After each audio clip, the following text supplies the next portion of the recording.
Hi, അപ്പോൾ എല്ലാവർക്കും നമ്മുടെ പ്ലൂട്ടോയുടെ പുതിയൊരു ക്ലാസ്സിലേക്ക് സ്വാഗതം. നമ്മുടെ സൈക്കോളജിയിലെ അടുത്തൊരു ക്ലാസ്സാണ് നമ്മളിന്ന് നോക്കുന്നത്. അപ്പോൾ നമ്മൾ ഇന്ന് നോക്കുന്ന ടോപ്പിക്ക് എന്ന് പറയുന്നത് നമ്മുടെ സംഘഘടക സിദ്ധാന്തം അല്ലെങ്കിൽ ഗ്രൂപ്പ് ഫാക്ടർ തിയറിയാണ്. അപ്പോൾ എന്താണ് സംഘഘടക സിദ്ധാന്തം എന്നും അതുമായിട്ട് ബന്ധപ്പെട്ട കാര്യങ്ങൾ എന്ത് ചെയ്യാം നമുക്ക് നോക്കാം. അപ്പോൾ ജിയുടെ സ്ഥാനത്ത് നിരവധി നമ്മൾ എന്താണ് ജി എന്നൊക്കെ നമ്മൾ കഴിഞ്ഞ ക്ലാസ്സിൽ പറഞ്ഞതാണ്. അപ്പോൾ അത് റിപ്പീറ്റ് ചെയ്യാൻ വയ്യ. റിപ്പീറ്റ് ചെയ്ത് കഴിഞ്ഞാൽ നമ്മുടെ വീഡിയോ ഇങ്ങനെ നമ്മുടെ ക്ലാസ് ഇങ്ങനെ കുറേ ആയിട്ട് ഇങ്ങനെ പൊയ്ക്കൊണ്ടിരിക്കും. അപ്പോൾ എന്ത് ചെയ്യാം, നമുക്ക് അതൊന്നും പറയുന്നില്ല. നിങ്ങൾ എന്ത് ചെയ്യുക, അങ്ങനെ കാണുന്നവർ ഒന്ന് ജസ്റ്റ് ഒന്ന് നമ്മുടെ ഒന്നാമത്തെ വീഡിയോട്ടൊന്ന് കണ്ടുവരാൻ ശ്രമിക്കുക. കാരണം ഏറെക്കുറെയൊക്കെ നമ്മുടെ കണ്ടിന്യൂഷനാണ് സൈക്കോളജിയിൽ വരുന്നത്. അപ്പോൾ നമുക്ക് തുടങ്ങാം. അപ്പോൾ സംഘഘടക സിദ്ധാന്തം ജിയുടെ സ്ഥാനത്ത് നിരവധി പ്രാഥമിക ശേഷികളെ പ്രതിഷ്ഠിച്ച് മാനവശേഷിയുള്ള നിരവധി സംഘങ്ങളുണ്ടെന്ന് അനുശാസിക്കുന്ന സിദ്ധാന്തമാണ് എന്തെന്ന് പറയുന്നത് നമ്മുടെ ഗ്രൂപ്പ് ഫാക്ടർ തിയറി അല്ലെങ്കിൽ സംഘഘടക സിദ്ധാന്തം എന്ന് പറയുന്നത്. അപ്പോൾ നമ്മുടെ ആ ഒരു ജിയുടെ സ്ഥാനത്ത് നിരവധി പ്രാഥമിക ശേഷികളെ പ്രതിഷ്ഠിച്ച് മാനവശേഷിയുള്ള നിരവധി സംഘങ്ങളുണ്ട് എന്ന് അനുശാസിക്കുന്ന സിദ്ധാന്തമാണ് സംഘഘടക സിദ്ധാന്തം. ഇതിൽ മെയിനായിട്ട് പറയുന്നത് നമ്മുടെ സംഘഘടക സിദ്ധാന്തത്തിൻ്റെ ഉപജ്ഞാതാവ് ആരാണ്? നമ്മുടെ തേഴ്സ്റ്റനാണ്. അപ്പോൾ സംഘഘടക സിദ്ധാന്തത്തിൻ്റെ ഉപജ്ഞാതാവ് ആരാണ്? തേഴ്സ്റ്റനാണ്. അപ്പോൾ തേഴ്സ്റ്റൻ്റെ 9 പ്രാഥമിക ഘടകങ്ങളുണ്ട്. അപ്പോൾ അത് ഏതൊക്കെയാണെന്ന് നോക്കാം. ഒന്നാമത്തേത് പറയുന്നത് ദർശക ഘടകം. ഞാൻ മെയിൻലി നമ്മുടെ പ്രൊമോട്ട് ചെയ്യുന്നത് ഇംഗ്ലീഷാണ്. കാരണം ഇംഗ്ലീഷ് നമുക്ക് പെട്ടെന്ന് ക്യാച്ച് ചെയ്യാൻ പറ്റുന്ന രീതിയിലാണ് ഇംഗ്ലീഷ് ഉള്ളത്. നമ്മളെ മലയാളം കുറച്ച് കടുകട്ടി വാക്കുകളാണ്. അപ്പോൾ തേഴ്സ്റ്റൻ്റെ 9 പ്രാഥമിക ഘടകങ്ങളെന്ന് പറയുന്നത് വിഷ്വൽ ഫാക്ടർ ദർശക ഘടകം, പെർപെക്ച്വൽ ഫാക്ടർ ഇന്ദ്രിയാനുഭൂതി ഘടകം, ഭാഷാധാരണ ഘടകം വെർബൽ കോംപ്രിഹെൻഷൻ ഫാക്ടർ, സംഖ്യാഘടകം ന്യൂമറിക്കൽ ഫാക്ടർ, സ്മരണാഘടകം മെമ്മറി ഫാക്ടർ, പരസ്വാധീന ഘടകം വേർഡ് ഫ്ലുവൻസി ഫാക്ടർ, പിന്നെ ഏതാണ് നമ്മുടെ തത്വമാന യുക്തി ചിന്തന ഘടകം, തത്വമാന യുക്തി ചിന്തന ഘടകം, ഇൻഡക്റ്റീവ് റീസണിങ് ഫാക്ടർ. പിന്നെ അടുത്ത് പറയുന്നത് തത്വ സമർത്ഥന യുക്തി ചിന്തന ഘടകം, ഡിഡക്റ്റീവ് റീസണിങ് ഫാക്ടർ. അടുത്ത് പറയുന്നത് എന്താണ്? പ്രശ്ന നിർദ്ധാരണ ശേഷി ഘടകം, പ്രോബ്ലം സോൾവിങ് എബിലിറ്റി ഫാക്ടർ. അപ്പോൾ ആദ്യമായിട്ട് കാണുന്നവർ ഇത്രയും കാണുമ്പോൾ തന്നെ എന്ത് ചെയ്യും? അവർ വീഡിയോ ക്യാൻസൽ ചെയ്തിട്ട് പോകും. സ്വാഭാവികം. കാരണം എന്താണ്, ഇത് കേൾക്കുമ്പോൾ തന്നെ നമുക്കൊരു നെഗറ്റിവിറ്റി അടിയും.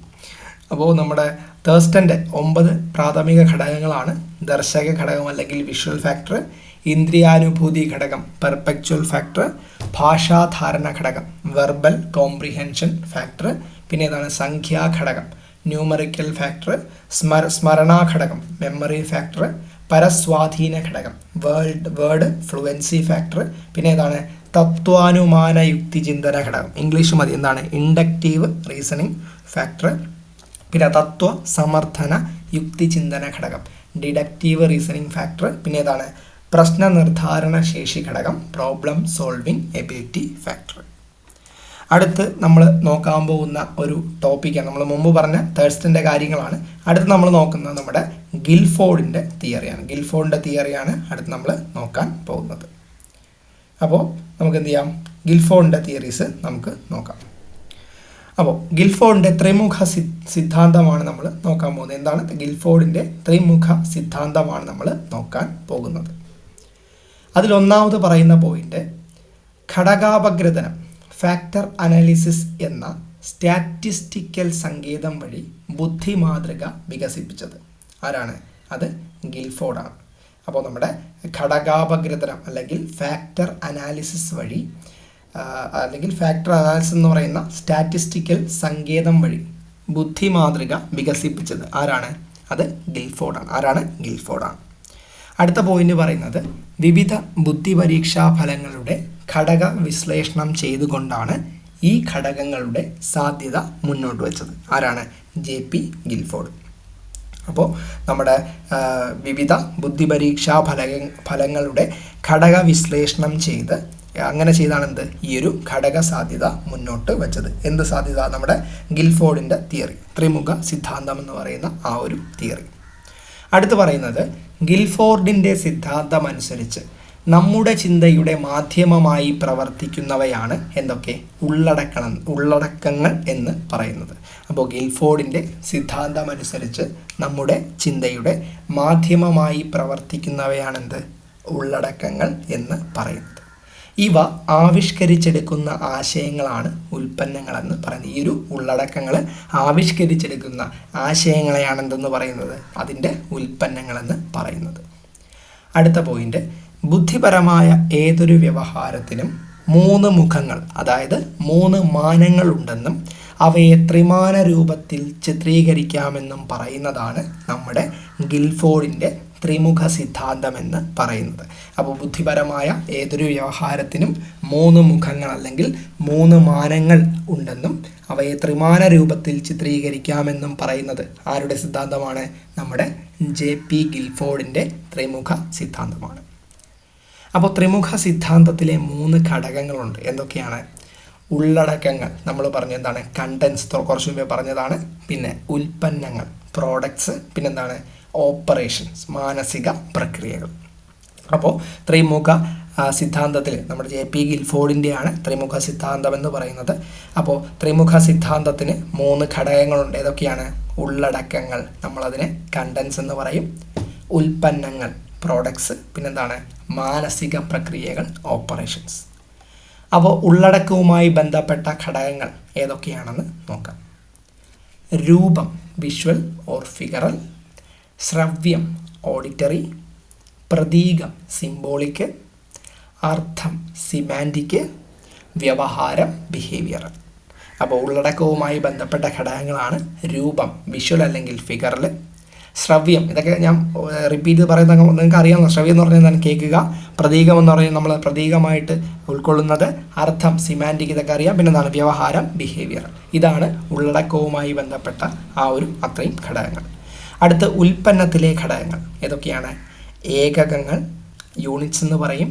വിഭാഗങ്ങൾ അല്ലെങ്കിൽ വർഗങ്ങൾ, ക്ലാസസ് എന്ന് പറയും. ബന്ധങ്ങൾ, റിലേഷൻസ്. സംഹിതകൾ, വ്യവസ്ഥകൾ അല്ലെങ്കിൽ വ്യൂഹങ്ങൾ, നമ്മൾ സിസ്റ്റംസ് എന്ന് പറയും. പരിണിത രൂപങ്ങൾ, ട്രാൻസ്ഫോർമേഷൻ അല്ലെങ്കിൽ രൂപാന്തരങ്ങൾ എന്ന് പറയും. പിന്നെന്താണ്? സൂചനകൾ അല്ലെങ്കിൽ ഇംപ്ലിക്കേഷൻസ്.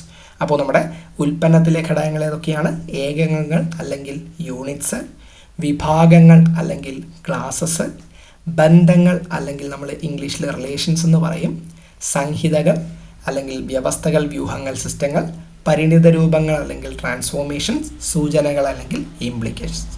അടുത്ത് മാനസിക പ്രക്രിയയിലെ ഉപവിഭാഗങ്ങളാണ് ഏതൊക്കെയാണെന്ന് നോക്കാം. മാനസിക പ്രക്രിയയിലെ ഉപവിഭാഗങ്ങൾ. അതിലൊന്ന് വൈജ്ഞാനികം, 2 ഓർമ്മ, 3 വിവ്രജന ചിന്ത, 4 സംവ്രജന ചിന്ത, 5 മൂല്യനിർണ്ണയം. അപ്പോൾ മാനസിക പ്രക്രിയയിലെ ഉപവിഭാഗങ്ങളാണ് cognition, memory, divergent thinking, convergent thinking, evaluation.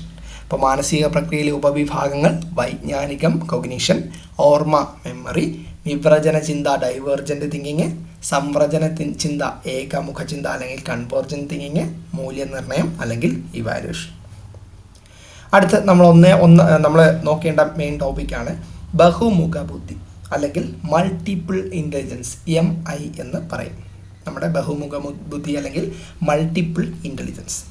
അതിലൊന്നാമത് പറയുന്നത് ബുദ്ധി എന്നത് പ്രശ്നങ്ങൾ നിർദ്ധാരണം ചെയ്യാനോ ഒന്നോ അതിലധികമോ സാംസ്കാരിക സാഹചര്യത്തിൽ വിലമതിക്കപ്പെടുന്ന ഉൽപ്പന്നങ്ങൾക്ക് രൂപം കൊടുക്കുന്നതിനോ ഉള്ള ശേഷിയാണ്. ഇങ്ങനെ പറഞ്ഞത് നമ്മുടെ ഹൊവാർഡ് ഗാർഡനർ. അപ്പോൾ ബുദ്ധി എന്ന് പറയുന്നത് എന്താണ്? പ്രശ്നങ്ങൾ നിർദ്ധാരണം ചെയ്യാനോ ഒന്നോ അതിലധികമോ സാംസ്കാരിക സാഹചര്യത്തിൽ വിലമതിക്കപ്പെടുന്ന ഉൽപ്പന്നങ്ങൾക്ക് രൂപം കൊടുക്കുന്നതിനോ ഉള്ള ശേഷിയാണ് എന്ന് പറഞ്ഞ ആരാണ്? ഹൊവാർഡ് ഗാർഡനറാണ്. അപ്പോൾ ഗാർഡനറുടെ പ്രശസ്തമായ കൃതി ഏതാണ്? മനസ്സിൻ്റെ ചട്ടക്കൂടുകൾ, frames of mind, the theory of multiple intelligence. 1983 ഇത് നമ്മുടെ ഗാർഡനർ പ്രസിദ്ധീകരിച്ചത്. അപ്പോൾ നമ്മുടെ ഹൊവാർഡ് ഗാർഡനറുടെ പ്രസിദ്ധമായ കൃതിയാണ് മനസ്സിൻ്റെ ചട്ടക്കൂടുകൾ, frames of mind, the story of multiple intelligence, 1983. അപ്പോൾ ബുദ്ധിയെക്കുറിച്ചുള്ള ഹൊവാർഡ് ഗാർഡനറുടെ പ്രശസ്തമായ കൃതി ഏതാണ്? നമുക്ക് പറയാം ഫ്രെയിംസ് ഓഫ് മൈൻഡാണ്. ബുദ്ധിയെക്കുറിച്ചുള്ള ഹൊവാർഡ് ഗാർഡനറുടെ പ്രശസ്തമായ കൃതി ഏതാണ്ട ഫ്രെയിംസ് ഓഫ് മൈൻഡ് ആണ്. അടുത്ത പോയിന്റ് പറയുന്നത് ബുദ്ധിശക്തി പരിശോധിക്കുന്നു എന്ന ഗ്രന്ഥം രചിച്ചത്? Intelligence reframed. അതും ആരാണ്? ഹൊവാർഡ് ഗാർഡനറാണ്. അപ്പോൾ നമ്മുടെ ബുദ്ധിശക്തി പരിശോധിക്കുന്നു ഇൻ്റലിജൻസ് റീഫ്രെയിംഡ് എന്ന ഗ്രന്ഥം രചിച്ചത് ആരാണ്? ഹൊവാർഡ് ഗാർഡനറാണ്. അടുത്ത പോയിന്റ് മനുഷ്യൻ്റെ ബുദ്ധിക്ക് ബഹുമുഖങ്ങളുണ്ടെന്ന് സിദ്ധാന്തിച്ചത് ആരാണ്? അത് നമ്മുടെ ഗാർഡനറാണ്. അപ്പോൾ മനുഷ്യൻ്റെ ബുദ്ധിക്ക് ബഹുമുഖങ്ങളുണ്ടെന്ന് പറഞ്ഞ വ്യക്തി ആരാണ്? നമ്മുടെ ഹൊവാർഡ് ഗാർഡനറാണ് നമ്മുടെ മനുഷ്യൻ്റെ ബുദ്ധിക്ക് ബഹുമുഖങ്ങളുണ്ടെന്ന് സിദ്ധാന്തിച്ചത്. അടുത്ത പോയിന്റ് ബുദ്ധിയുടെ ഈ മുഖങ്ങൾ ഏത് മുഖങ്ങൾ? ബുദ്ധിയുടെ ഈ ബഹുമുഖങ്ങൾ വ്യക്തിയിലും അന്തർലീനമായിരിക്കുന്നത് ഒരേ അളവിലായിരിക്കുകയല്ല. അപ്പോൾ ഈ ബുദ്ധിയുടെ ഈ മുഖങ്ങൾ എന്താണ്? ഓരോ വ്യക്തിയിലും അന്തർലീനമായിരിക്കുന്നത് എങ്ങനെയായിരിക്കും? അത് ഒരേ അളവിലായിരിക്കുമല്ലോ, ഡിഫറൻ്റ് ആയിരിക്കും. മനസ്സിലായല്ലോ? അപ്പോൾ ബുദ്ധിയുടെ ഈ മുഖങ്ങൾ ഓരോ വ്യക്തിയിലും അന്തർലീനമായിരിക്കുന്നത് എങ്ങനെയാണ്? ഒരേ അളവിലായിരിക്കുകയില്ല. മനസ്സിലായല്ലോ? അപ്പോൾ ബുദ്ധിയുടെ ഈ മുഖങ്ങൾ ഓരോ വ്യക്തിയിലും എങ്ങനെയായിരിക്കും? അന്തർലീനമായിരിക്കും. അതായത് അവരുടെ ആ ഒരു ലൈഫ് സ്റ്റൈൽ ഉണ്ടായിരിക്കുന്നത് എങ്ങനെയായിരിക്കും? ഒരേ അളവിൽ ആയിരിക്കുകയില്ല. അടുത്ത പോയിന്റ് ബുദ്ധിയുടെ പ്രവർത്തനം വിശകലനം ചെയ്ത അദ്ദേഹം 9 തരം ബുദ്ധി സവിശേഷതകൾ കണ്ടെത്തുകയുണ്ടായി. അപ്പോൾ നമ്മുടെ ഹൊവാർഡ് ഗാർഡനർ എന്ത് ചെയ്തു? ബുദ്ധിയുടെ പ്രവർത്തനത്തെ വിശകലനം ചെയ്തു. അങ്ങനെ എന്ത് ചെയ്തു? 9 തരം ബുദ്ധി സവിശേഷതകൾ ഒരു മനുഷ്യനുണ്ടെന്ന് എന്ത് ചെയ്തു? അദ്ദേഹം കണ്ടെത്തി. അതിൽ ഒന്നാമത് പറയുന്നത് ഭാഷാപരമായ ബുദ്ധി, രണ്ടാമത് പറയുന്നത് യുക്തിചിന്താപരവും ഗണിതപരവുമായ ബുദ്ധി, മൂന്നാമത് പറയുന്നത് ദൃശ്യസ്ഥലപര ബുദ്ധി, നാലാമത് പറയുന്നത് ശാരീരിക ചലന ബുദ്ധി, അഞ്ചാമത് പറയുന്നത് സംഗീതപരമായ ബുദ്ധി, ആറാമത് പറയുന്നത് വ്യക്തിയാന്തര ബുദ്ധി, ഏഴാമത് പറയുന്നത് ആന്തരിക വൈയക്തിക ബുദ്ധി, എട്ടാമത് പറയുന്നത് പ്രകൃതിപരമായ ബുദ്ധി, ഒൻപതാമത് എന്താണ്? അസ്തിത്വപരമായ ബുദ്ധി. അപ്പോൾ ഇത് കേൾക്കുമ്പോൾ നമുക്ക് എല്ലാം ഏകദേശം ഒരേപോലെ ഇരിക്കും. എല്ലാം ഏകദേശം ഒരേപോലെയാണ്, ചെറിയ ചെറിയ വ്യത്യാസങ്ങളേ ഉള്ളൂ. നമ്മൾ മുമ്പ് പറഞ്ഞത് ഏകദേശം ഒരേപോലെ അല്ലേ? ഓക്കെ. അപ്പോൾ നമ്മുടെ ഹൊവാർഡ് ഗാർഡനർ എന്ത് ചെയ്തു? 9 ബുദ്ധി സവിശേഷതകൾ ഉണ്ടെന്ന് പറഞ്ഞു. ഏതൊക്കെയാണ്? ഒന്നാമത് ഭാഷാപരമായ ബുദ്ധി, ഇംഗ്ലീഷ് ഞാൻ വായിക്കുന്നില്ല എങ്കിൽ എല്ലാം കൂടെ കുഴയും. രണ്ടാമത് യുക്തിചിന്താപരവും ഗണിതപരവുമായ ബുദ്ധി, മൂന്നാമത് എന്താണ്? ദൃശ്യസ്ഥലപര ബുദ്ധി, നാലാമത് ശാരീരിക ചലനപര ബുദ്ധി, 5 സംഗീതപരമായ ബുദ്ധി, 6 വ്യക്തിയാന്തര ബുദ്ധി, 7 ആന്തരിക വൈയക്തിക ബുദ്ധി, 8 പ്രകൃതിപരമായ ബുദ്ധി, 9 അസ്തിത്വപരമായ ബുദ്ധി. അല്ലെങ്കിൽ ഇംഗ്ലീഷ് ഒന്ന് വായിക്കാം. അപ്പോൾ ഒന്നാമത് എന്താണ്? വെർബൽ അല്ലെങ്കിൽ ലിംഗ്വിസ്റ്റിക് ഇൻ്റലിജൻസ് എന്ന് പറയും. രണ്ടാമത്തേത് ലോജിക്കൽ ആൻഡ് മാത്തമാറ്റിക്കൽ ഇൻ്റലിജൻസ്, മൂന്നാമത്തേത് വിഷ്വൽ ആൻഡ് സ്പേഷ്യൽ ഇൻ്റലിജൻസ്, നാലാമത്തേത് ബോഡിലി കൈനസ്റ്റിക് ഇൻ്റലിജൻസ്, അഞ്ചാമത്തേത് മ്യൂസിക്കൽ ഇൻ്റലിജൻസ്, ആറാമത്തേത് ഇൻ്റർ പേഴ്സണൽ ഇൻ്റലിജൻസ്, ഏഴാമത്തേത് ഇൻട്രാ പേഴ്സണൽ ഇൻ്റലിജൻസ്, എട്ടാമത്തേത് നാച്ചുറലിസ്റ്റിക് ഇൻ്റലിജൻസ്, ഒമ്പതാമത്തേതാണ് നമ്മുടെ എക്സിസ്റ്റൻഷ്യൽ ഇൻ്റലിജൻസ്, അസ്തിത്വപരമായ ബുദ്ധി. അടുത്ത് ഇവയാണ് ഗാർഡനർ അവതരിപ്പിക്കുന്ന ബുദ്ധിയുടെ ബഹുമുഖങ്ങൾ. ഇവയാണ് ഗാർഡനർ അവതരിപ്പിക്കുന്ന ബുദ്ധിയുടെ ബഹുമുഖങ്ങൾ എന്ന് പറയുന്നത്. അപ്പോൾ ഇവയാണ് എന്താണ് നമ്മുടെ ഗാർഡനർ അവതരിപ്പിക്കുന്ന ബുദ്ധിയുടെ ബഹുമുഖങ്ങൾ എന്ന് പറയുന്നത്. അടുത്ത നമ്മുടെ ഒരു മെയിൻ ടോപ്പിക്കാണ് ആധുനിക സിദ്ധാന്തങ്ങൾ. അപ്പോൾ കുറച്ച് ആധുനിക സിദ്ധാന്തങ്ങൾ നമുക്ക് പഠിക്കാനുണ്ട്. അതിലൊന്നാമത്തേത് റൈമണ്ട് കാറ്റ്ലിൻ്റെ ബുദ്ധി വിഭജനമാണ്. കാറ്റ്ലിസ് 2 ക്ലസ്റ്റേഴ്സ് തിയറി എന്ന് പറയും. അപ്പോൾ ആധുനിക സിദ്ധാന്തങ്ങളാണ് നമ്മൾ നോക്കാൻ പോകുന്നത്. അതിലൊന്നാമത്തേത് നമ്മുടെ റൈമണ്ട് കാറ്റ്ലിൻ്റെ ബുദ്ധി വിഭജനമാണ്. കാറ്റ്ലിസ് 2 ക്ലസ്റ്റർ തിയറി എന്ന് പറയും. അപ്പോൾ ഇത്രയും കേട്ട ആൾക്കാർക്ക് നല്ല വൃത്തിയായിട്ട് കുഴയും. കാരണം ഇത് ഒരുവിധം സൈക്കോളജിയാണ്. സൈക്കോളജി എന്ന് പറയുമ്പോൾ ഏകദേശം കുഴയാനുള്ള നല്ല ചാൻസ് ഉണ്ട്. അപ്പോൾ എന്ത് ചെയ്യുക? മെയിൻ പോയിൻറ്റ്സ് നമ്മുടെ ഓരോ തിയറി അതുണ്ടാക്കിയ ആൾ അതെന്താണ് അത് ഉദ്ദേശിക്കുന്നത് അതൊക്കെ ഒന്ന് ജസ്റ്റ് ഒന്ന് എഴുതി വെച്ച് കഴിഞ്ഞാൽ നിങ്ങൾക്ക് നല്ല വൃത്തിയായിട്ട് സ്കോർ ചെയ്യാൻ പറ്റും. മനസ്സിലായല്ലോ? ഓക്കെ. അപ്പോൾ റൈമണ്ട് കാറ്റ്ലിൻ്റെ ബുദ്ധി വിഭജനമാണ്. കാറ്റ്ലിസ് 2 ക്ലസ്റ്റർ തിയറി എന്നാണ് അറിയപ്പെടുന്നത്. അതിലൊന്നാമത് പറയുന്നത് ബുദ്ധിക്ക് ദ്രവബുദ്ധി ഫ്ലൂയിഡ് ഇൻ്റലിജൻസ്, ഖരബുദ്ധി, ക്രിസ്റ്റലൈസ്ഡ് ഇൻ്റലിജൻസ് എന്നീ 2 സുപ്രധാന ഘടകങ്ങളുണ്ടെന്ന് കണ്ടെത്തിയ വ്യക്തി നമ്മുടെ റെയ്മണ്ട് കാറ്റലാണ്. റെയ്മണ്ട് ബെർണാഡ് കാറ്റൽ എന്നാണ് അദ്ദേഹത്തിൻ്റെ മുഴുവൻ പേര്. അപ്പോൾ നമ്മുടെ ബുദ്ധി എന്ന് പറയുന്ന ആ ഒരു സംഭവത്തിന് ദ്രവബുദ്ധി അല്ലെങ്കിൽ ഫ്ലൂയിഡ് ഇൻ്റലിജൻസും ക്രിസ്റ്റലൈസ്ഡ് ഇൻ്റലിജൻസ് നമ്മുടെ ദ്രവബുദ്ധിയും ഖരബുദ്ധിയും നമ്മുടെ ബുദ്ധിക്കുണ്ട് എന്ന് കണ്ടെത്തിയ ആരാണ്? നമ്മുടെ റെയ്മണ്ട് കാറ്റലാണ്. നൈസർഗികമായി അഥവാ സഹജമായി ലഭിക്കുന്ന കഴിവ്, അതിനെ നമ്മൾ ഫ്ലൂയിഡ് ഇൻ്റലിജൻസ് എന്ന് പറയും. ഇതൊക്കെ പറഞ്ഞത് നമ്മുടെ കാറ്റലാണ്. അപ്പോൾ നൈസർഗികമായിട്ട് അഥവാ നമ്മുടെ സഹജമായിട്ട് ലഭിക്കുന്ന, നമുക്ക് നാച്ചുറലി ലഭിക്കുന്ന കഴിവിനെ നമ്മൾ എന്തെന്ന് പറയും? നമ്മളതിനെ ഫ്ലൂയിഡ് ഇൻ്റലിജൻസ് എന്ന് പറയും. ഫ്ലൂയിഡ് ഇൻ്റലിജൻസിനെ നിർണ്ണയിക്കുന്നത് ജീവശാസ്ത്രപരമായ ഘടകങ്ങളാണ്. ഇപ്പോൾ പറഞ്ഞാണല്ലോ നാച്ചുറലി. അപ്പോൾ നമ്മുടെ ഫ്ലൂയിഡ് ഇൻ്റലിജൻസിനെ നിർണ്ണയിക്കുന്നത് എന്താണ്? ജീവശാസ്ത്രപരമായ ഘടകങ്ങളാണ്.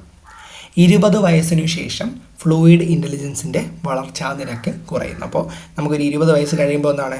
നമ്മുടെ ഫ്ലൂയിഡ് ഇൻ്റലിജൻസിൻ്റെ വളർച്ചാ നിരക്ക് എന്ത് ചെയ്യുന്നു? അത് കുറയുന്നു. അടുത്ത പോയിന്റ് പറയുന്നത് ചുറ്റുപാടുമുള്ള വസ്തുക്കളെ സ്വീകരിക്കാനും മനസ്സിലാക്കാനുമുള്ള കഴിവാണ് ഫ്ലൂയിഡ് ഇൻ്റലിജൻസ് എന്ന് പറയുന്നത്. അപ്പോൾ നമ്മുടെ ചുറ്റുപാടുമുള്ള വസ്തുക്കളെ സ്വീകരിക്കാനും അവയെ മനസ്സിലാക്കാനുമുള്ള ഒരു വ്യക്തിയുടെ കഴിവാണെന്ന് പറയുന്നത്, നിങ്ങൾ കണ്ടുകൊണ്ടിരിക്കുന്നത് നിങ്ങളും എൻ്റെയും കഴിവാണെന്ന് പറയുന്നത് ഫ്ലൂയിഡ് ഇൻ്റലിജൻസ് എന്ന് പറയുന്നത്. അപ്പോൾ 20 വയസ്സ് കഴിഞ്ഞാൽ ഫ്ലൂയിഡ് ഇൻ്റലിജൻസ് വളരെ കുറവായിരിക്കും. അപ്പോൾ ചുറ്റുപാടുമുള്ള വസ്തുക്കളെ സ്വീകരിക്കാനും മനസ്സിലാക്കാനുമുള്ള കഴിവാണ് ഫ്ലൂയിഡ് ഇൻ്റലിജൻസ് എന്ന് പറയുന്നത്. അപ്പോൾ ഇൻ്റലിജൻസിൽ ഉൾപ്പെടുന്ന കുറച്ച് കാര്യങ്ങളുണ്ട്. എന്തൊക്കെയാണ്? ആശയങ്ങൾ രൂപീകരിക്കൽ, സമാനതകളെ തിരിച്ചറിയൽ, യുക്തിചിന്തനം, പുതിയ മനോഘടന രൂപീകരിക്കൽ, ഉൾക്കാഴ്ച, വിവരങ്ങളെ വേഗത്തിൽ ശേഖരിച്ച് വയ്ക്കാനുള്ള ഒരാളുടെ ശേഷി, പിന്നെന്താണ്? ഓർമ്മശക്തി. അപ്പോൾ ഇൻ്റലിജൻസിൽ ഉൾപ്പെടുന്ന കാര്യങ്ങളാണ് ആശയങ്ങൾ രൂപീകരിക്കൽ, സമാനതകളെ തിരിച്ചറിയൽ, യുക്തിചിന്തനം, പുതിയ മനോഘടന രൂപീകരിക്കൽ, ഉൾക്കാഴ്ച, വിവരങ്ങളെ വേഗത്തിൽ ശേഖരിച്ച് വയ്ക്കാനുള്ള ഒരു മനുഷ്യൻ്റെ ശേഷി, പിന്നെന്താണ്? ഓർമ്മ ശക്തി. അടുത്ത പോയിന്റ്, നാം ആർജിച്ച ജ്ഞാനത്തെ അഥവാ അറിവിനെ പ്രശ്നപരിഹരണ സന്ദർഭങ്ങളിൽ ഉപയോഗപ്പെടുത്താനുള്ള നിപുണതയാണ് എന്തെന്ന് പറയുന്നത്? ക്രിസ്റ്റലൈസ്ഡ് ഇൻ്റലിജൻസ് എന്ന് പറയുന്നപ്പോൾ നമ്മൾ ആർജിച്ച ആ ഒരു ജ്ഞാനം അല്ലെങ്കിൽ ആ ഒരു കഴിവിനെ അത് എന്ന് പറയുമ്പോൾ എന്താണ്? നമ്മളൊരു കഴിവ് ആർജിച്ചിട്ടുണ്ട്. ആ കഴിവിനെ ഒരു പ്രശ്നം ഉണ്ടാകുമ്പോൾ, അതായത് ഒരു കാര്യം ഉണ്ടാകുമ്പോൾ അതിന് ആ ഒരു പ്രശ്ന പരിഹരണത്തിന് വേണ്ടി ഉപയോഗപ്പെടുത്താനുള്ള ആ ഒരു കഴിവിനെയാണ് നമ്മൾ ക്രിസ്റ്റലൈസ്ഡ് ഇൻ്റലിജൻസ് എന്ന് പറയുന്നത്. അപ്പോൾ നാം ആർജിച്ച ജ്ഞാനത്തെ അഥവാ അറിവിനെ പ്രശ്നപരിഹരണ സന്ദർഭങ്ങളിൽ പ്രയോഗപ്പെടുത്തുവാനുള്ള ഒരു വ്യക്തിയുടെ നിപുണതയാണ് നമ്മൾ ക്രിസ്റ്റലൈസ്ഡ് ഇൻ്റലിജൻസ് എന്ന് പറയുന്നത്. അടുത്ത പോയിന്റ്, പരസ്പര ബന്ധങ്ങൾ കണ്ടെത്താനും പ്രശ്നപരിഹാരം ചെയ്യാനും വിലയിരുത്തൽ നടത്താനും കഴിയുന്നത് ക്രിസ്റ്റലൈസ്ഡ് ഇൻ്റലിജൻസിൻ്റെ സ്വാധീനത്തിലാണ്. അപ്പോൾ ഒരു വ്യക്തിക്ക് പരസ്പര ബന്ധങ്ങൾ കണ്ടെത്താനും പ്രശ്നപരിഹാരം ചെയ്യാനും അത് വിലയിരുത്തൽ നടത്താനും കഴിയുന്നത് ആരുടെ സഹായം കൊണ്ടാണ് അല്ലെങ്കിൽ ആരുടെ സ്വാധീനത്തിലാണ്? നമ്മുടെ ക്രിസ്റ്റലൈസ്ഡ് ഇൻ്റലിജൻസിൻ്റെ സ്വാധീനത്തിലാണ്. പരിസ്ഥിതിയും വിദ്യാഭ്യാസവും ചേർന്നാണ് ക്രിസ്റ്റലൈസ്ഡ് ഇൻ്റലിജൻസ് രൂപപ്പെടുത്തുന്നത്. അപ്പോൾ നമ്മുടെ പരിസ്ഥിതിയും, നേരത്തെ പറഞ്ഞതാണ് നമ്മുടെ സമൂഹമാണ് നമ്മുടെ നമ്മുടെ ഫ്ലൂയിഡ് ഇൻ്റലിജൻസ് രൂപീകരിക്കുന്നത്. ഇപ്പോൾ നമ്മുടെ പരിസ്ഥിതിയും വിദ്യാഭ്യാസവും ചേർന്നാണ് ക്രിസ്റ്റലൈസ്ഡ് ഇൻ്റലിജൻസിനെ രൂപപ്പെടുത്തുന്നത്. അപ്പോൾ ക്രിസ്റ്റലൈസ്ഡ് ഇൻ്റലിജൻസിനെ ഏകദേശം 60 വയസ്സ് വരെ വികസിക്കും. അപ്പോൾ നമ്മുടെ ഫ്ലൂയിഡ് ഇൻ്റലിജൻസ് നമ്മുടെ ഒരു 20 വയസ്സാകുമ്പോൾ എന്ത് ചെയ്യും? അത് കുറയും. നമ്മുടെ ക്രിസ്റ്റലൈസ്ഡ് ഇൻ്റലിജൻസ് ആണെങ്കിൽ 60 വയസ്സ് വരെ വികസിക്കുമെന്നാണ് പറയുന്നത്. ക്രിസ്റ്റലൈസ്ഡ് ഇൻ്റലിജൻസിൽ ഉൾപ്പെടുന്നവ എന്തൊക്കെയാണ്? നേരത്തെ പഠിച്ച കാര്യത്തെ പ്രശ്നപരിഹാരത്തിനായോ തീരുമാനമെടുക്കുന്നതിനായോ ഉപയോഗിക്കൽ, ക്ലാസ് റൂം പരീക്ഷകൾ, വ്യത്യസ്ത സാമൂഹിക സാഹചര്യങ്ങളിലുള്ള ഇടപെടൽ. അപ്പോൾ നമ്മുടെ ക്രിസ്റ്റലൈസ്ഡ് ഇൻ്റലിജൻസിൽ ഉൾപ്പെടുന്ന കാര്യങ്ങളാണ് പറഞ്ഞത്. എന്തൊക്കെയാണ്? നേരത്തെ പഠിച്ച കാര്യത്തെ പ്രശ്നപരിഹാരത്തിനായിട്ട് തീരുമാനമെടുക്കുന്നതിനോ അതിനോ വേണ്ടി ഉപയോഗിക്കൽ, ക്ലാസ് റൂം പരീക്ഷകൾ, വ്യത്യസ്ത സാമൂഹിക സാഹചര്യങ്ങളിൽ ഇടപെടൽ. ഇതൊക്കെ നമ്മുടെ ക്രിസ്റ്റലൈസ്ഡ് ഇൻ്റലിജൻസിൽ ഉൾപ്പെടുന്ന കാര്യങ്ങളാണ്. അടുത്ത പോയിന്റ്, ബുദ്ധിയുടെ ഈ 2 ഘടകങ്ങളും പരസ്പരം ബന്ധപ്പെട്ടിരിക്കുന്നു. എന്തൊക്കെയാണ്? നമ്മുടെ ക്രിസ്റ്റലൈസ്ഡ് ഇൻ്റലിജൻസും ഫ്ലൂയിഡ് ഇൻ്റലിജൻസും പരസ്പരം ബന്ധപ്പെട്ടിരിക്കുന്നു. മികച്ച ഫ്ലൂയിഡ് ഇൻ്റലിജൻസ് ഉള്ള ഒരു വ്യക്തിക്ക് മികച്ച ക്രിസ്റ്റലൈസ്ഡ് ഇൻ്റലിജൻസും ഉണ്ടായിരിക്കും. അപ്പോൾ ഒരു വ്യക്തിക്ക് മികച്ച ഫ്ലൂയിഡ് ഇൻ്റലിജൻസ് ആണെങ്കിൽ അവൻ എന്തും കാണും?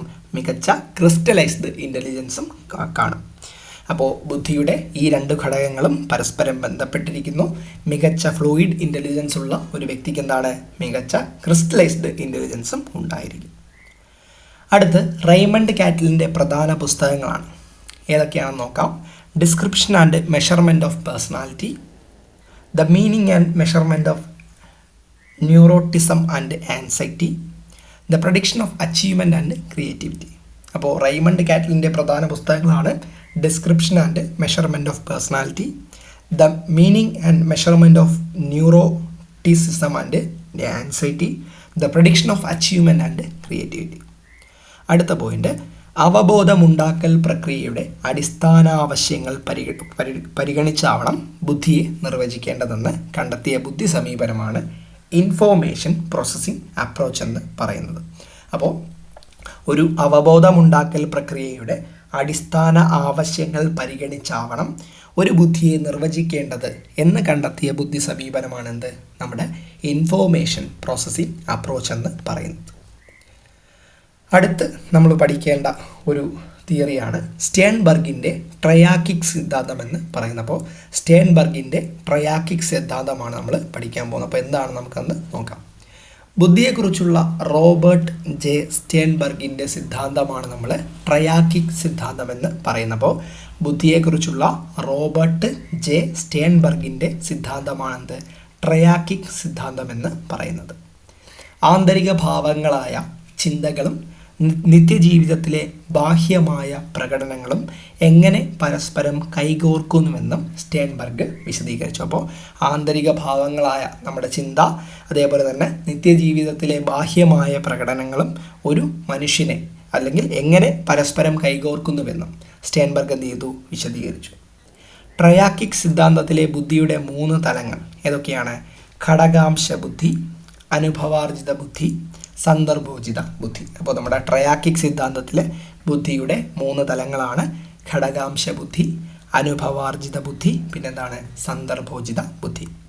കോമ്പോണൻഷ്യൽ intelligence, analytical skills, experiential intelligence, creative skills, contextual intelligence, practical skills.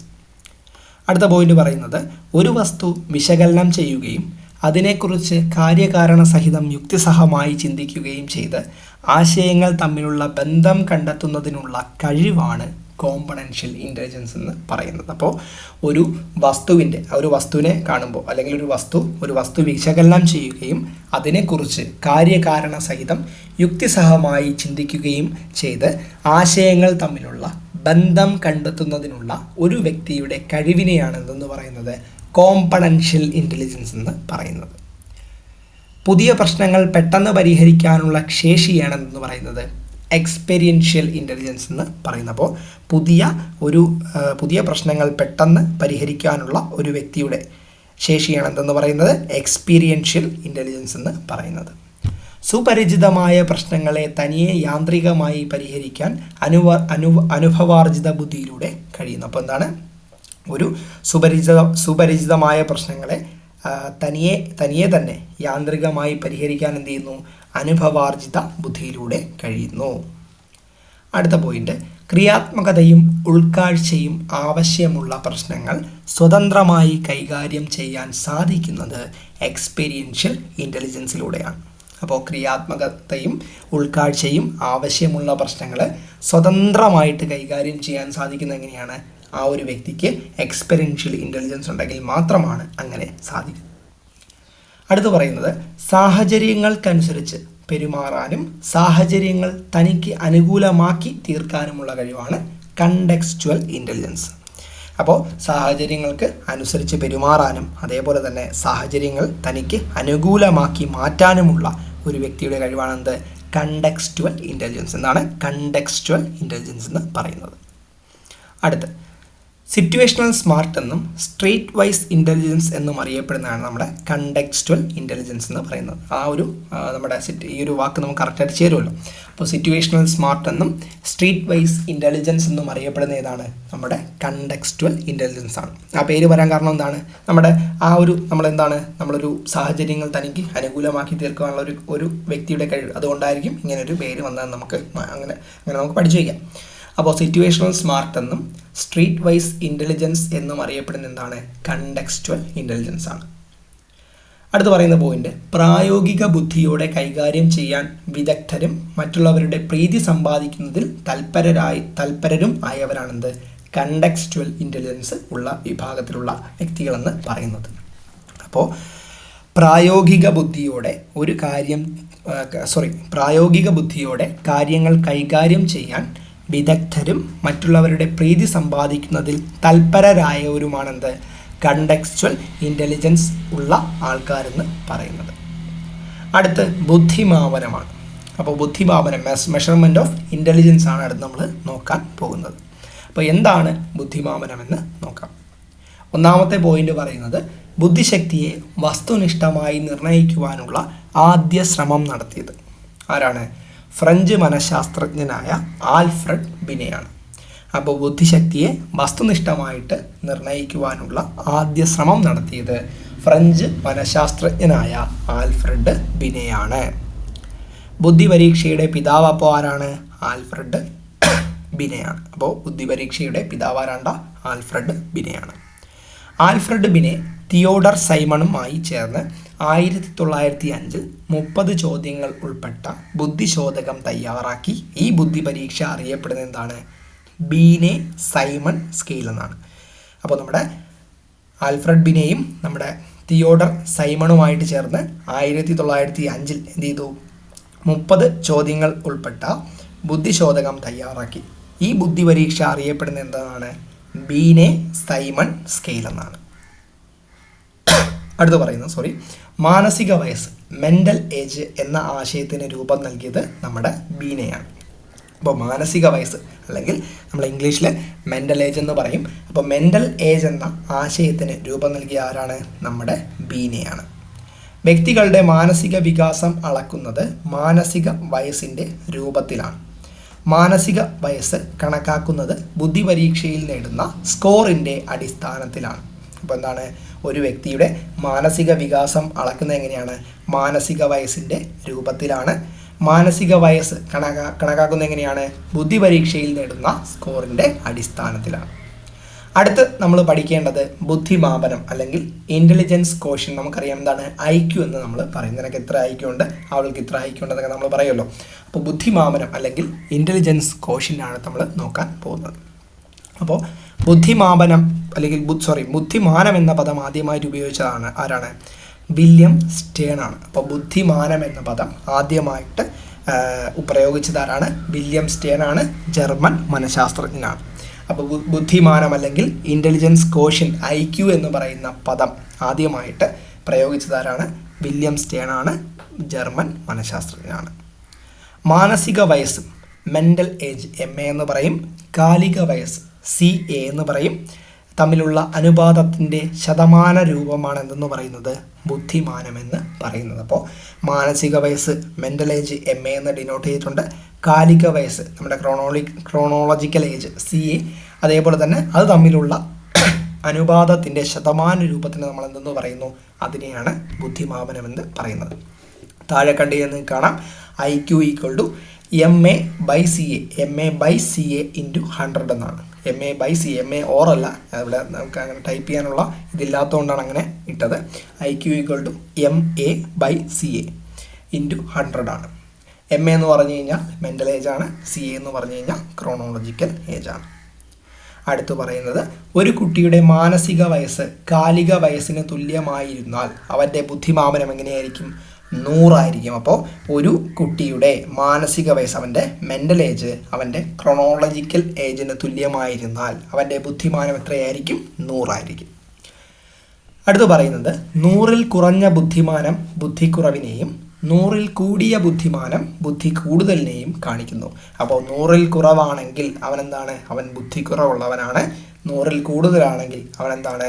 ബുദ്ധിമാനം, അതായത് അവന് ബുദ്ധി കൂടുതൽ ഉണ്ട് എന്നാണ് പറയുന്നത്.